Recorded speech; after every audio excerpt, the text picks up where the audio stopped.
तो आज की बात को मैं आरंभ करता हूं कि 11 कब की है एकादशी। काफ़ी लोगों के मैसेज आ रहे हैं, तो पहले तो मैं आपको ये कह दूं कि 1 नवंबर को भूल के भी एकादशी ना करें। यदि आपने 1 नवंबर को 11 करी है तो पूरे वर्ष की तुम्हारी एकादशी छीण हो जाए, इसलिए क्योंकि 1 नवंबर को उदिता में दशमी पड़ रही है और दशम भेदी एकादशी करने से बच्चों की उम्र छीण होती है। कुंती माता ने खूब समझाया गांधारी को, लेकिन वो नहीं मानी। गांधारी हमेशा वह एकादशी करती रही जो दशम भेदी थी, और माता कुंती ने वह एकादशी की है जो द्वादश भेदी। पता नहीं लोग कहाँ से ऐसा बोल देते हैं कि पहले दिन की एकादशी गृहस्थियों की है, दूसरे दिन की बाबाजियों की है। ऐसा कहीं नहीं लिखा।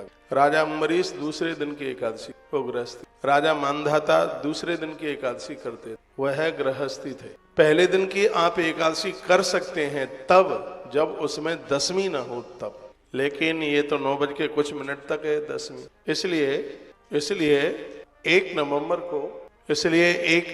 को 11 का व्रत ना करें।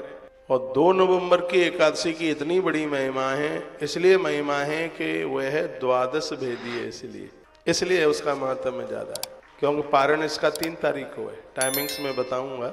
इसलिए एकादशी 2 नवंबर को ही होनी चाहिए। हरि प्रबोधनी एकादशी है। 2 एकादश श्लोक बोल लूं।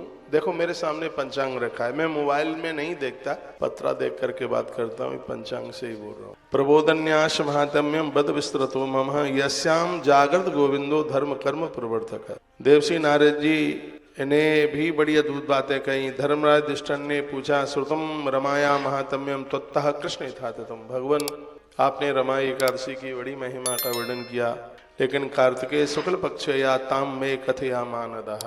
कार्तिक के शुक्ल पक्ष में पड़ने वाली एकादशी का नाम और उसकी महिमा, उसका महात्म्य बताइए। तो भगवान कृष्ण कहते हैं, हे धर्मराज युधिष्ठिर, जो पूर्व काल में विधाता ब्रह्मा और नारद जी के बीच में जो संवाद हुआ था, नारद जी ने ब्रह्मा जी को इस एकादशी के बारे में पूछा था। तो ब्रह्मा जी ने इस एकादशी के बारे में नारद जी को जो कहा था, प्रबोधन्यास महात्म्यम पापग्नम पुण्य वर्धनम।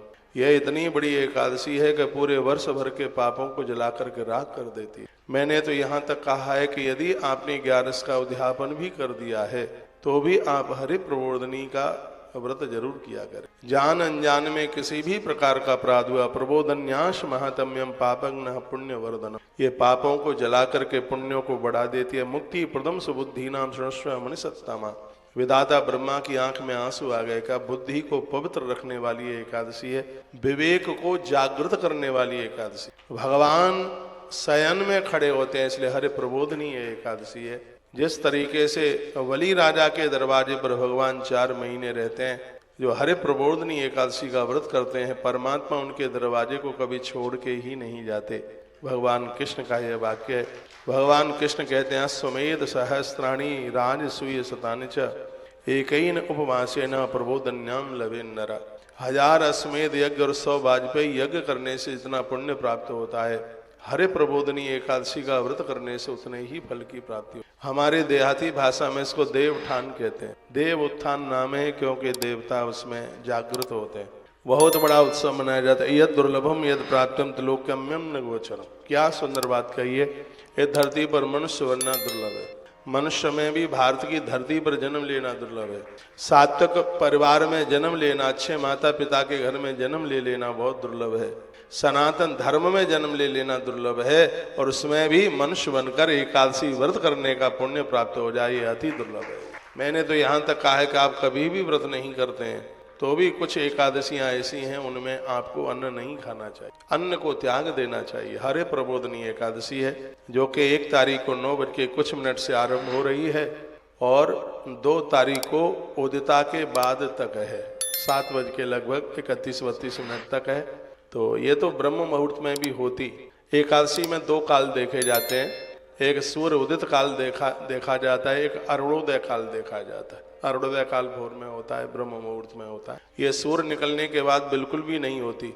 यदि ब्रह्म मुहूर्त में होती तो भी हम 2 नवंबर को ही एकादशी करते, लेकिन ये तो भगवत कृपा से इसकी तो ये एकादशी आपको 26-11 का पुण्य देगी, इसलिए क्योंकि एकादशी उदिता में है, इसलिए 2 नवंबर। तो आप मेरी बहुत बातें मानते हैं तो यह भी आप जरूर मानिएगा। बड़ा प्रचार हो रहा है, वीडियो डाली जा रही है कि 1 नवंबर को एकादशी, पचवी का 1 नवंबर से शुरू है। ध्यान रखिए 5 दिन है नहाने के, जैसे चातुर्मास पूरा होता है वो 1 नवंबर से आरंभ है, उसमें 5 दिन की गिनती पूरी करनी। लेकिन जो व्रत की आप एकादशी करते हैं वह 2 ही तारीख को कीजिए। ऐश्वर्यम संपदम प्रज्ञाम राज्यम च सुख संपदा ददात योषताम भत्या जनेभ्य हर बोधिनी। जो हर प्रबोधनी का एकादशी का व्रत करते हैं भगवान उनको सर्व संपदा दे देते, वंश वृद्धि उनकी बढ़ती है, आरोग्यता मिलती है, घर में परिवार में सुख समृद्धि बढ़ती है, किसी भी प्रकार की किसी भी चीज की कमी नहीं रहती। इतनी बड़ी महिमा है हर प्रबोधनी एकादशी। हर प्रबोधनी एकादशी के दिन तुलसी सालराम भगवान का जो विवाह है 5 दिन ये चलता है। पचवीका के 5 दिन बड़े अद्भुत। यहाँ भी पूर्णिमा के दिन व्रत है, वो है विवाह है भगवान का।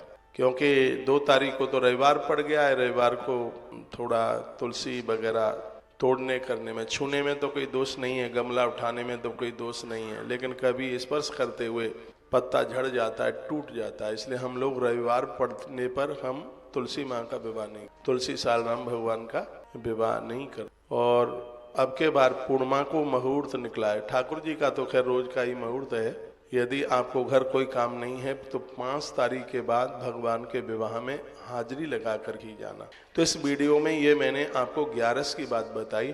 अब बात है देव उठाएं कब अब ये बात है, देव उठाने के लिए 1 तारीख को आप देव उठा सकते हैं और 2 तारीख को भी आप देव उठा। संध्या काल में, रात्रि काल में एकादशी है, इसलिए आप देवताओं को 1 तारीख को भी उठाएंगे तो कोई भी दोष नहीं है, किसी भी प्रकार का दोष नहीं। आप 2 तारीख को भी उठा सकते हैं, 2 तारीख को भी मुहूर्त है शाम को, और आप 1 तारीख को भी देवों को उठा सकते हैं। हम लोग 1 तारीख को देव उठा रहे हैं। तुलसी वन आश्रम में देव उत्थान व्रत तो 2 ही तारीख को है, लेकिन हम देव उत्थान 1 तारीख को, पचवी का भीष्म पंचक जिसे कहते हैं वह भी 1 तारीख से ही आरंभ है। तो आप देव उत्थान 1 को भी मना सकते हैं, 2 को भी मना सकते हैं। जैसे कहीं कोई नारी ऋतुकाल में ऐसी कोई स्थिति बनती है तो आप आराम से 2 तारीख को आप देव पूजन कीजिएगा, देवों को आप जागृत कीजिएगा, तो इसमें कोई दोष नहीं। ये 5 दिन पुष्कर से माने जाते हैं पूरी दुनिया में। तो पुष्कर का जो मेला है वो 2 तारीख से आरंभ हो, हर साल वो 5 दिन का होता है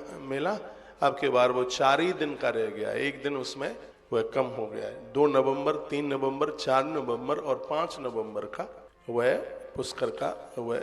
लेकिन बहुत जगह देव उत्थान, मैंने भी देव उत्थान की वीडियो 1-2 तारीख को डाली है, लेकिन वो पचविका की वजह से और शाम को, क्योंकि उस दिन हम कोई, खैर मैं तो अन्न नहीं ले रहा हूँ, यदि आपने 1 तारीख को अन्न नहीं खाया तो आपकी एकादशी छीण हो जाएगी, इसलिए आपको 1 तारीख को अन्न खाना ही होगा। बहुत लोग ज्यादा होशियारी दिखाते हैं कि दोनों ही दिन का व्रत कर ले तो कोई न कोई तो पुण्य मिल ही जाएगा।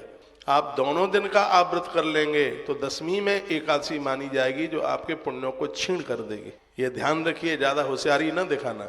बहुत खूब होशियार होते हैं, हम 2 ही दिन का व्रत कर लेते हैं। आपको उस दिन, हाँ, यदि आपका और कोई व्रत पड़ जाता है, जैसे मंगल का आप व्रत करते हैं एक उदाहरण के तौर पर, शनिवार का आप व्रत करते हैं उदाहरण के तौर पर, अब 1 तारीख को शनिवार पड़ रहा है, तो उस दिन आप संकल्प लेकर के एकादशी का व्रत नहीं, उस दिन आप शनिवार का व्रत करेंगे तो फिर आपको उसमें कोई अपराध नहीं, फिर आपके एकादशी छीण नहीं होगी। और आप ये सोचें कि बढ़िया हो गया है कि एकादशी कल की नहीं तो आज की नहीं तो कल की, दोनों दिन का हमारा तो व्रत पूरा हो जाएगा, कोई नहीं होगा व्रत, आपका पुण्य क्षीण हो जाएगा उसमें। यदि आप शनिवार का व्रत नहीं करते हैं तो आपको 1 तारीख को अन्न जरूर खाना चाहिए। देव उत्थान आप कर रहे हैं, देव आप उठा रहे हैं, तो रात्रि को सब कुछ बनाइए, जो भगवान के लिए जो सब बनता है वो बनाइए, चावल न पकाना। 1 तारीख को भी चावल शाम को बिल्कुल भी नहीं बनाइए। भगवान को तो भोग लगाने में कोई दोष लगता नहीं है, लेकिन स्वयं के खाने के लिए तो उसमें तो फिर अपराध ही है। मुझे किसी ने पूछा है कि हम भगवान के लिए शाम को खीर पूड़ी बना सकते हैं, 100% बना सकते हो। हमारे बिहारी जी का भोग एकादशी को भी अन्न जगन्नाथ भगवान का लगता है, भगवान के लिए बना सकते हैं, खुद के लिए नहीं। एक बात और सुनिएगा, एकादशी के दिन आपका व्रत है, अब पूरा घर के लोग तो व्रत करते नहीं है, एक आध जो लोग करते हैं, तो क्या उस दिन हम अन्न बना करके और भगवान का भोग लगा सकते हैं? परमात्मा का भोग अन्न का 365 दिन लगता है। वेद में अन्न से भोग लगाने का तो मंत्र है, भगवान को भोग लगाने में बिल्कुल भी दोष नहीं है। फिर आप कहोगे कि भगवान का भोग लगा करके वो प्रसाद बन गया तो हम ले सकते हैं? बिल्कुल नहीं ले सकते। एक बात और सुन लीजिए, मैंने गरुड़ पुराण में पढ़ा है, व्रत वाले दिन अन्न का भोग भगवान को लगा करके जो अन्न का प्रसाद दूसरों को बांटते हैं उन्हें जघन्य अपराध लगता है, बहुत बड़ा बहुत भारी अपराध उनको लगता है। व्रत वाले दिन प्रसाद में अन्न का प्रसाद बांटना ही नहीं चाहिए। इसके लिए मैंने गया जी से प्रवचन में ये बात कही थी। कभी कभी ऐसा यह होता है कि खुद वो व्रत करते नहीं हैं, उन्होंने मंदिर में, मैंने जन्माष्टमी पर देखा है कि लोगों ने भोग लगा। जन्माष्टमी पर आप सब चीजों का भगवान को भोग लगा सकते हो, लगता है ये 56 भोग लगता है जन्माष्टमी, और 56 भोग में तो सब चीजें आ जाती हैं। तो 56 भोग पर भगवान का आपने अन्न का भोग लगा दिया है, लेकिन उसको आप प्रसाद के रूप में आप उनको नहीं दे। चलो रात्रि को 12 बजे के बाद की बात है, वो अलग है, और आप कहेंगे दिन में हमने 56 भोग लगा दिया, वो प्रसाद लोगों को बांट दें, तो लोगों का जो व्रत खंडित हुआ हमारी वजह से, तो उसका एक बहुत बड़ा उसका अपराध लग गया। तो अब इस वीडियो को मैं कोई ज्यादा बड़ा नहीं कर रहा हूं। देव उत्थान 1 तारीख को भी है, 2 तारीख को भी है, पचवी का भीष्म पंचक 1 तारीख से ही आरंभ कीजिएगा। देव उत्थान 1 तारीख की शाम को मना लो। हम लोग 1 तारीख की शाम को देवताओं को जागृत कर रहे हैं, उनका वंदन कर रहे हैं, उनका पूजन कर रहे हैं। एकादशी हम 2 ही तारीख को कर रहे हैं। आप सब लोग 2 तारीख को ही एकादशी का व्रत कीजिए। जो एकादशी के दिन देवताओं को 1 तारीख को जगा रहे हैं, भगवान को अन्न बनाकर भोग लगा सकते हैं, लेकिन खुद नहीं खा सकते। 1 तारीख को तुलसी पत्र पहले से तोड़ के रख लीजिए, सालराम भगवान पर या गोपाल जी पर 108 कम से कम तुलसी पत्र चढ़ाइए, भगवान को तुलसी पत्र चढ़ाइए। कार्तिक का महीना है जिसकी बहुत बड़ी महिमा, बहुत बड़ा महात्म्य है। एकादशी को लेकर के एक आध श्लोक और मैं बोल दूं, फिर आपको मैं बड़ी अद्भुत कथा की तरफ लेकर के चल रहा हूँ। वर्णन किया गया है, कहा गया है कि मेरु मंदिर मात्राणी पापन युक्तानि यानि च, महेंद्राचल पर्वत के बराबर भी यदि किसी के पाप हों, धोखे से भी यदि उसने हरि प्रबोधनी एकादशी का व्रत कर लिया है, तो इतने बड़े पाप भी उसके समाप्त हो जाएंगे। ये हरि प्रबोधनी एकादशी की इतनी बड़ी महिमा है। यावत प्रबोधनी विष्णु तीर्था नयाति कार्तिक, कहते हैं कि हरि प्रबोधनी एकादशी इतनी बड़ी है, जिनके घर में एक भी व्यक्ति हरि प्रबोधनी देवउठनी एकादशी का व्रत करता है तो संपूर्ण ब्रह्मांड के तीर्थ उस दिन उसके घर में चल करके आ जाते हैं। इतना बड़ा महात्म्य हरि प्रबोधनी एकादशी। आप हरि प्रबोधनी आप 11 का व्रत नहीं करते हैं तो भी इतनी बड़ी यह एकादशी है कि इस 11 का व्रत करना ही चाहिए। अब किसी ने ये पूछा है क्या हम 1 तारीख को तुलसी विवाह कर सकते हैं? मेरे पास में ये पंचांग है, तो इसमें 1 तारीख को तुलसी विवाह की बात नहीं कही गई है। मैंने पंचांग पूरा देख लिया है। तुलसी विवाह 2 तारीख से ही आरंभ हो रहा है। 2 को कर सकते हैं, 3 को कर सकते हैं। 2 को करने वाले लोग इतना ध्यान रखना, पूजा पाठ करते समय धोखे से भी तुलसी मैया का पत्र टूट के नीचे हमारे स्पर्श के द्वारा 365 दिन तुलसी माँ की पूजा होती है। 365 दिन, रविवार को भी होती है, लेकिन रविवार के दिन तुलसी टूटनी नहीं चाहिए, द्वादशी के दिन तुलसी टूटनी नहीं चाहिए। कहते हैं कि एक बहुत बड़ी हत्या के बराबर पाप लग जाता है जो द्वादशी के दिन जो तुलसी तोड़ते। द्वादशी के दिन तुलसी दल लेने की बड़ी महिमा है, 11 की महिमा बढ़ जाती है, तो तुलसी पत्र लेते हैं। तो ऐसा करने वाले लोग पहले से तुलसी की व्यवस्था करते हैं। ये नहीं कि आप सुबह पारण करने के लिए जा रहे हैं और तुलसी मैया जी से और उसी समय आप तुलसी तोड़ने को तैयार हो, तो उसका तो फिर वह अपराध हो। तो पारण 3 नवंबर का है, वो टाइमिंग्स मैं आपको निवेदित कर दूंगा। तो मैं आपको किसी भी प्रकार से कोई कंफ्यूज नहीं कर रहा हूँ और मेरी ये बात आपकी समझ में आ जाएगी। कोई लोग 2 तारीख को देव उत्थान मनाएं तो ये ना कहना कि ये 2 को क्यों मना रहे हैं, और कोई 1 को उठाएं देवताओं को तो ये ना कहना कि 1 को क्यों उठा रहे हैं, क्योंकि संध्या काल में 11 लग रही है और भगवान को उसी समय पूजन होता है, तो उसमें फिर कोई किसी भी प्रकार का उसमें दोष। बोलो बांके बिहारी लाल की जय हो, श्री हनुमंत बलवंत महाराज की जय हो, आज के आनंद की जय जय श्री श्री राधे श्याम।